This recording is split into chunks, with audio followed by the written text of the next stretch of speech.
Marami nga sana mga idol ang na-excite na mga fans ng Philadelphia 76ers simula nang makapaglarong muli sa kanilang lineup si Paul George. Pero mukhang imbis na maging masaya sa kanyang pagbabalik, na palitan nga ito ng pagkadismaya matapos bumagsak at maging malamya ang performance nito. In fact, masyado nga siyang nag-i-struggle laban sa Atlanta Hawks sa pagtatala lamang ng 16 points sa kanyang 6 out of 17 shooting. Nag-average lamang nga ito ng 14 points per game sa kanyang career low. Yes mga idol, bagsak ang kanyang performance last season, lalo ngayong taon. Bagamat isa siya sa ginawang priority at option ng 76ers sa opensa, wala rin naman itong nagagawang maganda. Napakababa ng efficiency ratings nito since sa tuwing nasa loob siya ng court, parati silang na-outscored at na-outplayed ng kanilang kalaban, which is hindi maganda sa kanilang rotation. Samantala, maliban nga sa duo ni Luka Doncic at Austin Reeves, isa rin naman sa mga nagkaroon ng impact sa panalo ng Lakers ngayong araw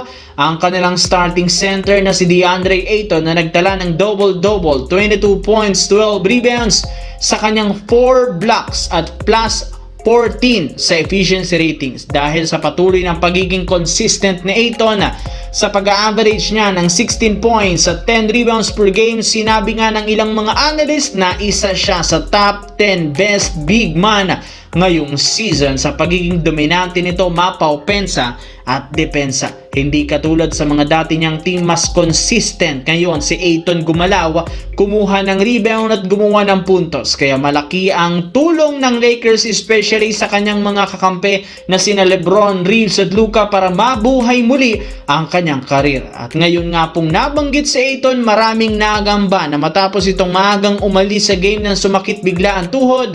Pero buti na lang, inamin rin naman ito, maayos ang kanyang kalagayan at makakapaglaro siya next game laban sa Phoenix Suns. Sa kabilang banda, na pull off rin naman ng Atlanta Hawks ang kanilang overtime game laban sa Philadelphia, 142-134, na siyang nagpangat sa kanilang record sa 13 wins, 8 losses.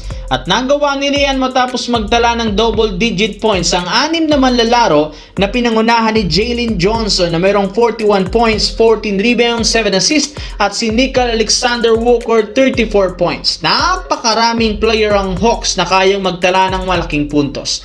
Wala pa dyan ang superstar center na si Kristaps Porzingis. Kaya dahil nga sa napakagandang performance ng team na ito, may ilang mga analyst ang nagsabi malinaw hindi na nila kailangan pa si Trae Young.